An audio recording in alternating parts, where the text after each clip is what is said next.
څنګه چې ټولو وروڼو او خویندو ته دا خبره معلومه ده چې اسلامي کومه میاشت چې موږ پکې اوس یو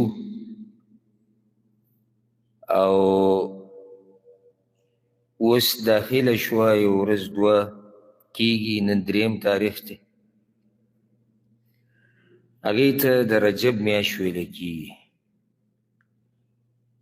او بعض خلک ورته پښتنو کې زبرګه میاشت وایي.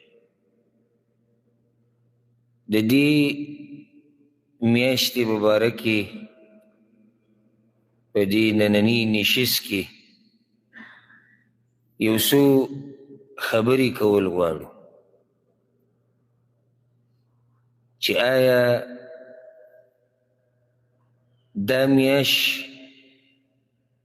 په ځانګړي ډول څه خاص فضیلت لري او که نه، او که فضیلت لري نو هغه څه فضیلت دی. بله خبره هغه دا ده نو که فضیلت لري نو څه فضیلت لري.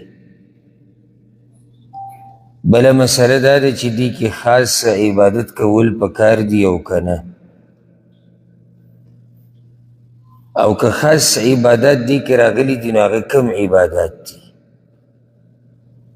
بله خبره هغه دا ده چې بعض حدیثونه بعض فضایل د دې میاشت په باره کې بیانیږي چې دا حقیقت لري او که نه، د عوامو په ژبه مشهور دي. دغه شان بعض تاریخي واقعات په سیرت کې د دې میاشتې سره تړلی کېږي چې دا څه حقیقت لري او که نه. نو اول زه یو څو خبرې تاسو ته کول غواړم مخکې دې نه چې دې میاشتې مبارکې خبره وکړو. یو دا خبره یاده ساتئ، کوشش دا وکړه چې ته الله ته مخامخ شي او دوه کارونه تا نه یې کړي، چې ته الله ته مخامخ شي او دوه کارونه تا نه یې کړي. نور موږ ټول کمزوري یو، کمی زیاتې زموږ نه کېږي، داسې څوک نشتی د انبیاو نه علاوه چې هغه د ګناهونو نه بلکل پاک دی. داسې هېڅ څوک نشتی، مور داسې بچی نه دی راوړی، خو صرف دومره ده چې نیکان خلک الله ته نږدې خلک د هغوی ګناهونه لږي او چېرته کله ناکله یو بیت هغوی توبه وباسي. خو چې دا دوه کارونه تا نه کړي، ته الله ته مخامخ شي او دې دوه کارونه نه صفایي. یو چې شرک چېرته الله سره ونه کړي، دا مسله واضحه ده چې ته الله ته مخامخ شي او تا د الله سره په بندګۍ کې مخلوق نه شریک کړی، چې ته الله ته مخامخ شي او ته عبادت خالص د هغه کړی، نه دي د الله سره نبي، ولی، ګټه، پیر، بوت، فرشتې، پیریان څوک دې نه شریک کړي د الله سره، صفا سوتره. ځکه چې الله دا ګناه نه بخي، ان الله لا یغفر ان یشرک به، دا ګناه الله قطعا نه بخي. اوس که داسې ګناه وی چې الله بخلی نو موږ بیا هم دا امید ساتلی چې زه الله مهربانه بادشاه دی، کیدای شي الله یې ورته وبخي که بغیر د توبې نه دی مړي. خو دلته خو دا امید موږ نشو ساتلی، که څوک په شرک باندې مړ شو به دې لړ ختم شو. دویمه خبره چې ته دې پاکې هغه په دین کې نوی کار کول. دا شته چې موږ ته کوم دین را لېږلی شوی دی که نه، چې دا موږ سر ته ورسوو نو دا ګټه خبره ده. پاتې لا دا چې په دې کې موږ د ځان نه نوي نوي مسلې راوباسو، هغې ته بدعت ویلی کېږي، چې د بدعت نه ځان لرې وساتي. دا هم ډېره خطرناکه مسله ده، ډېره خطرناکه حدیث ده که نه. حدیث کې راځي رسول صلی الله علیه وسلم وایي چې د قیامت په ورځ به زه په حوض کوثر ولاړ یم او اوبه به تقسیموم. په دې کې به بعض کسان د دې صف نه چې کوم خلک په لینډ کې ولاړ دي زما امتیان د دوی نه به وویستی شي بهر ته. نو زه به وایم چې دا زما امتیان دي. وایي ما ته به وویلی شي چې تا ته دا پته نشته چې ستا د مرګ نه بعد دوی په دین کې څه کارونه کړي دي. نو رسول صلی الله علیه وسلم به ورته هم خیریه وکړي چې د دې دوو کارونو ته ځان لرې وساتي، یو د شرک نه او بل د بدعت نه. بندگی کوا خالص د الله کوا، بندگی کوا هغه چې په شریعت کې اصل او ثبوت او دلیل شتی، چې د دوو خبرو نه پاک وي، د شرک نه او د بدعت نه، او الله ته مخامخ شو. نو ډېر امیدونه هم د الله نه دي چې الله به موږ وبخي.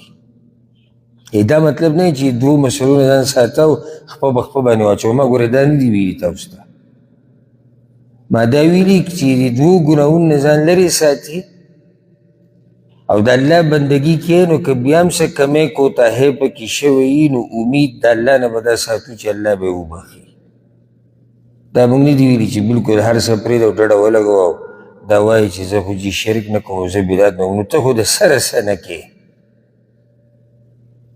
شرک او بدعت خو نه کوې، خو ته د سره څه کوې نه، الله دې بخي په څه باندې. دا دوه خبرې یادې کړي، د دوو خبرو نه ځان لرې ساته. دا یوه خبره شوه. دویمه ډېره اهمه خبره هغه ده یوې زمانې له فضیلت ورکول چې دا زمانه غوره ده د دغې زمانې نه، یو ځي له فضیلت ورکول چې دا ځای غوره دی د پلاني ځي نه، یو صورت د قرآن غوره دی د نورو صورتونو نه، یو آیت غوره دی د نورو آیتونو نه، دا انسان غوره دی د نورو انسانانو نه. دا زما او ستا کار نه دی، دا د مولوي صاحب کار هم نه دی، نه دا د بزرګانو کار دی، نه دا د امامانو کار دی، دا د هیچ چا کار نه دی. دا کار صرف د رب العزت دی. تر دې چې دا د رسول الله صلی الله علیه وسلم په لاس کې پخپله هم نشته چې رسول الله صلی الله علیه وسلم د فضیلت ورکړي یو زمانې له په بله زمانه باندې پخپله مرضی نه، هغه چې څه وي هغه د الله په وحي سره وي. اوس که موږ دا وایو چې یاره د رمضان میاشت ډېره غوره میاشت ده، نو غورهوالی چې موږ کوم بیانو نو هغه بیانو چې کوم ور الله ورکړی دی.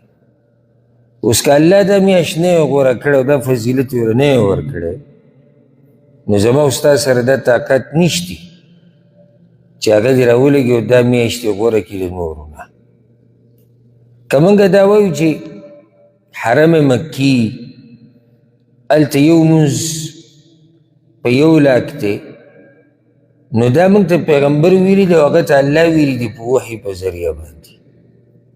یعنې موږ د ځان نه دا فیصلې نه شو کولی چې دلته مونځ د دې ځای نه غوره دی. بیا موږ چې وایو مسیح نبوي کې مونځ غوره دی، بیا موږ چې وایو بیت المقدس کې مونځ غوره دی، بیا موږ چې دا وایو چې کوم جومات کې ګڼه ډېره غوره دی، د جمعې مونځ پکې کېږي او دا قسمه خبرې. نو دا ټول ګورې موږ هغه بیانو چې وحي کې راغلي دي. بیا موږ چې دا وایو چې آیت الکرسي په قرآن کې عظیم آیت دی، دا خو الله ویلي دي. الله څنګه ویلي؟ د پیغمبر صلی الله علیه وسلم په ذریعه موږ ته رارسولی. موږ چې دا وایو چې سوره اخلاص چې څوک ووایي لکه دی چې د قرآن درېیمه حصه ووایي، نو دا موږ د خپل ځان نه نه وایو.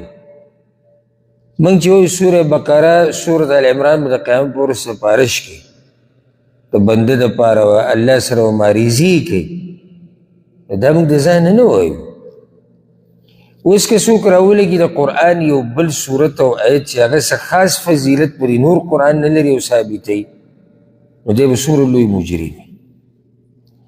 دغه شان چې کله موږ دا وایو چې پیغمبر صلی الله علیه وسلم غوره دی په ټولو امتیانو باندې، دا غوروالی هغه الله ورکړی دی چې پیغمبر دی، پیغام رسوونکی. بیا چې موږ دا وایو په دې امت کې غوره ابوبکر دی، بیا عمر دی، بیا عثمان، بیا علي رضی الله عنهم، او بیا د باقي صحابه کرام د نورو امتیانو غوري، دا غوروالی الله ورکړی دی. موږ د ځان نه نشو ویل. موږ چې دا وایو چې دینداره غوره دی د بېدینې نه، دا خبره په دین کې ثابته ده. موږ چې دا وایو عالم غوره دی د جاهل نه، نو دا په دین کې ثابته ده. مقصد زما د خبرې دا دی چې داسې زما او ستا د مرضۍ او د خوښې خبرې نه دي چې یاره دا ځای زموږ خوښ دی، دا علاقه م خوښه ده. جدیسې به ووایو چې په دې علاقه کې چې څوک مونځ وکړي د هغه مونځ غوره دی د هغه مونځونو نه چې په نورو علاقو کې کړی دی. یا دا میاشت زموږ ډېره خوښه ده، ډېره مزېداره میاشت ده، یو میاشت هره چې راشه ووایه په دې میاشت کې چې څوک روجې نیسي، یوه روجه په زرو ده، لکه زر روجې چې نیسي. دا زما او ستا کار خو نه دی، دا کار صرف د الله رب العزت دی. په دې کې به دا هم نه وي چې یو سړی دی خبره د ویې کړه، هېڅ خبره نه ده، خلکو له شوق ورکو چې تاسو عبادت کوئ. موږ وایو ګوره که ته خلکو له شوق را پیدا کوې که نه، او د خلکو جذبه راوچتې چې د الله بندګي وکړي، نو ولې د قرآن او صحیح حدیثونه ختم شوي دي چې ته ورته منګړت قیسې او د باباګانو د بزرګانو خبرې کوې.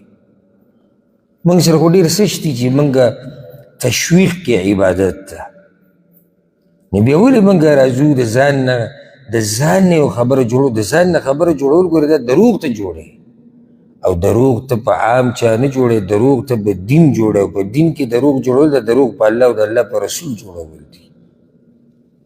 اوس یو سړی راولګي وایي چې د رجب میاشت ده، په دې کې عمره داسې ده لکه حج د پیغمبر سره.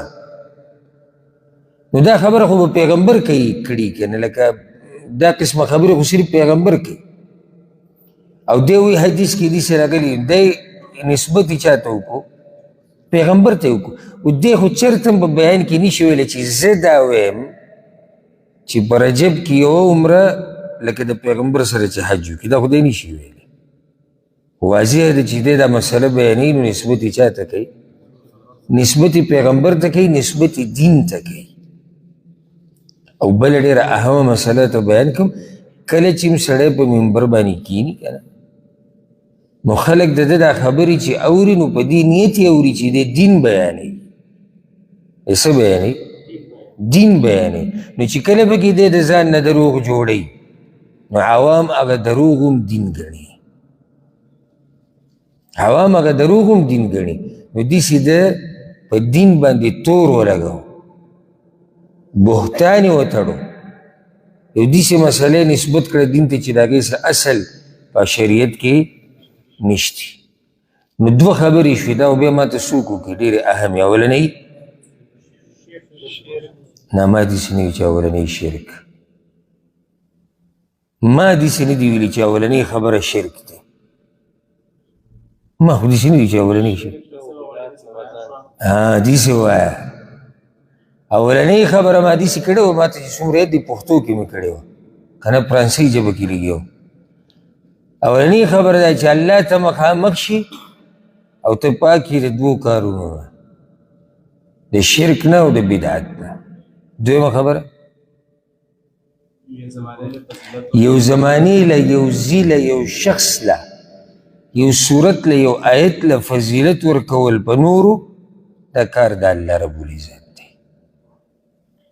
زمون کار بیا څه دی؟ هماغه د الله خبره او د الله د پیغمبر خبره عملی کول او مخکې خلکو ته بیانول فقط، تکه زمون کار.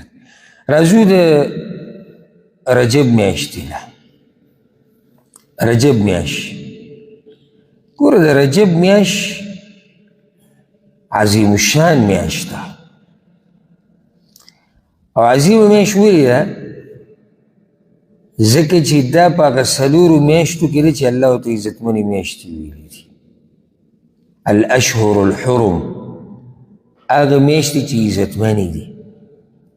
قرآن کې الله رب العزت دا خبره کړې ده، ان عدة الشهور عند الله 12 شهرا في كتاب الله. د الله رب العزت په نزد باندې د میاشتو شمار چې دی هغه 12 میاشتې دي. منها 4 حرم،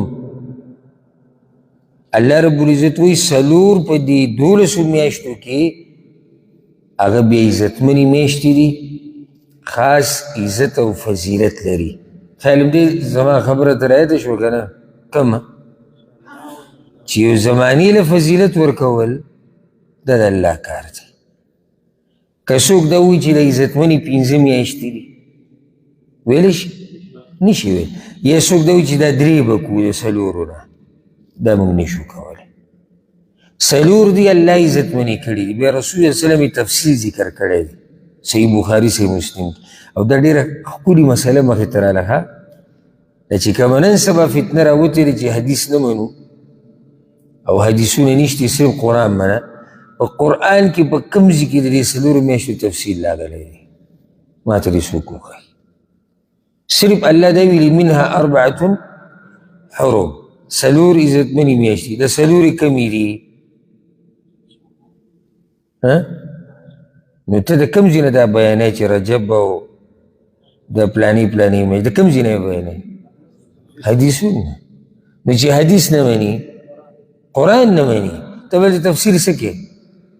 منها 4 حرم. ابۍ پسې به ځي د هغې نه به تپوس کې که د بابا نه به کې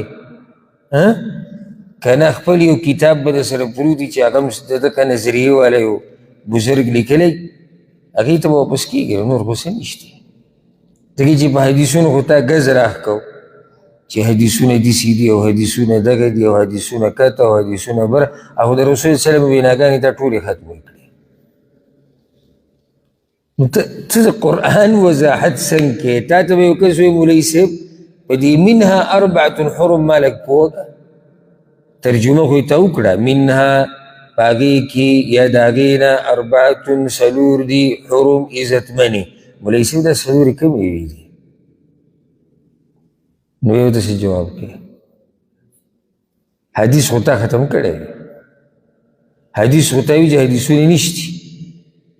دا یو مثال مخې له راغی، څومره ښکلی مثال چې قرآن نه مني دی حدیث نه مني، چې حدیث نه مني قرآن نه مني. او یاد کا چې په حدیثونو نه یې پوه شوی په قرآن نه پوهېږي. اوس راشه صحیح بخاري صحیح مسلم کې دا حدیث رسول صلی الله علیه وسلم وایي السنة 12 شهرا، کال کې څو میاشتې دي؟ 12. منها 4 حرم، څلور پکې عزتمنې دي. دا د رسول صلی الله علیه وسلم خبره.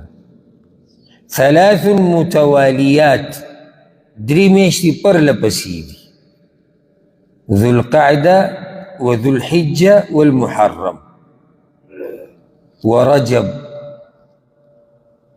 ورجب مضر الذي بين جمادى وشعبان،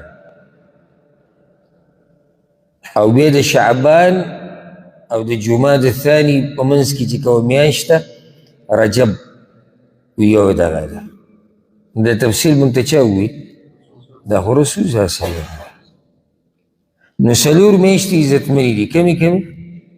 رجب، ذوالقعده، ذوالحجه او محرم. نو دا 3 پرله پسې دي. ذوالقعده هغه 11مه میاشت ده، ذوالحجه 12مه ده، بیا اولنۍ میاشت کال محرم. دا 3 پرله پسې راځي. رجب د دوی نه جدا ده، هغه دا میاشت دا چې موږ پکې یو. رسول الله صلی الله علیه وسلم دی رجب ته وی ورجب مضر،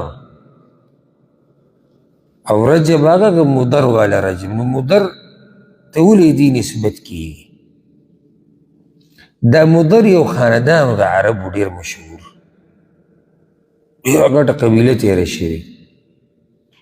دوی به د دې میاشتې دومره تعظیم کو چې دومره به یې د باقي قومونو نه کو.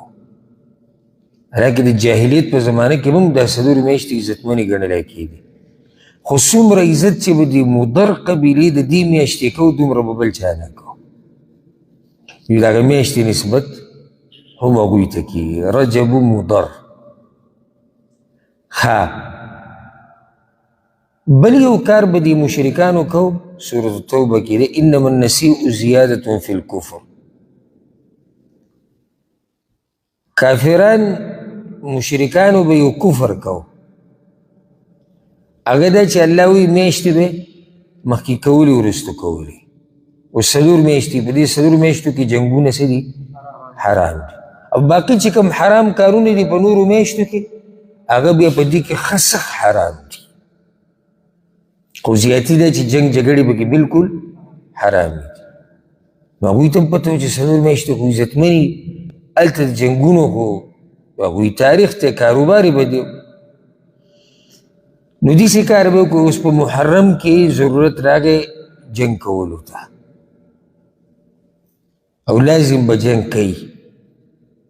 نو داسې چل به وکړي چې دا محرم به وي حلاله میاشت وګڼو او د دې په ځای به د سفرې دا میاشت حرامه کړو، دا به عزتمنه کړو د خپلې مرضۍ مطابق.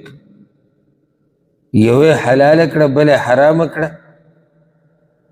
هغه یوه را مخکې کړه بله وروستو کړه، ځکه چې په دې کې زموږ جنګ ته ضرورت دی. یحلونه عامه، الله یحرمونه عامه. یو کال به یو میاشت حلاله ګڼله، بل کال به هغه میاشت بیا حرامه ګڼله، بله به حلاله ګڼله. او دا د هغوی د خپلې مرضۍ دین یې ته جوړ کړی. خو 4 میاشت به د 4 شمار به پوره کو بس. لیواطئو عدة ما حرم الله. الله وی صرف به د میاشتو هغه شمار پوره کو چې په کال کې 12 میاشتې دي، 12 میاشتو کې 4 عزتمنې دي، موږ به د 4 شمار پوره کو. مخکې وروسته کو به خو 4 به پوره کو. نو دې مضر قبیلې وله به دا کار نه کو. دوی به وایي نه، د رجب دا میاشت دا موږ مخکې وروسته کولی نه شو. او خصوصا هغوی به دا مخکې والی وروسته والی په دې رجب کې کو. ولې به په دې کې کو؟ دا 3 پرله پسې ده جدا ده، د میاشت جدا ده. نو دې کې به هغوی مخکې والی وروسته والی کو، کله به مخکې کوله کله به وروسته کوله. دې قبیلې به پکې نه کو دا چې مضر ورته ویله کېږي. عربو کې دا مشهوره قبیله. نو ځکه بیا دې میاشتې ته هم ویله کېږي رجب مضر. ها دې ته رجب الفرد هم ویله کېږي. الفرد، رجب الفرد. او فرد ورته ولې وایي؟ ځکه چې دا د دې باقي 3 میاشتو نه یوازې ده. باقي 3 میاشتو نه دا میاشت څه ده؟ یوازې ده. نو ځکه باقي 3 میاشتې هغه پرله پسې دا یوازې ده، نو دې ته ویله کېږي رجب الفرد. دا رجب په هغه میاشتو کې دی چې هغه عزتمنې، دا خو پته موږ ته ولګېده. د دې د لاسه دا میاشت چې ده دا خاص فضیلت لري او عزتمنه. دا فضیلت ثابت دی د قرآن او د حدیث نه. نو په دې کې هر هغه څه ناروا دي چې څه په نورو میاشتو کې ناروا دي، خو په دې کې بیا هغه حراموالی هغه ښه سختېږي، ځکه چې میاشت عزتمن میاشت. ښه الله رب العزت په دې میاشتو کې بیا خاص کر څه حرام کړي دي؟ په دې 4 میاشتو کې خاص کر څه حرام؟ جنگ او قتال. جنگ او قتال په دې میاشتو کې بالکل څه دی؟ هغه حرام دی. الا په یو حال کې روا دی چې کافر د سره شروع کړي، حمله یې د باندې وکړه، نو ته خو به خپله دفاع کې او میاشت عزتمنه ده، ته به جواب ورکې. تا بېعزتي نه ده کړې د دې میاشتې، بېعزتي هغه کړې ده چې شروع یې کړې ده. نو شروع به ته د خپل طرف نه به نه کې.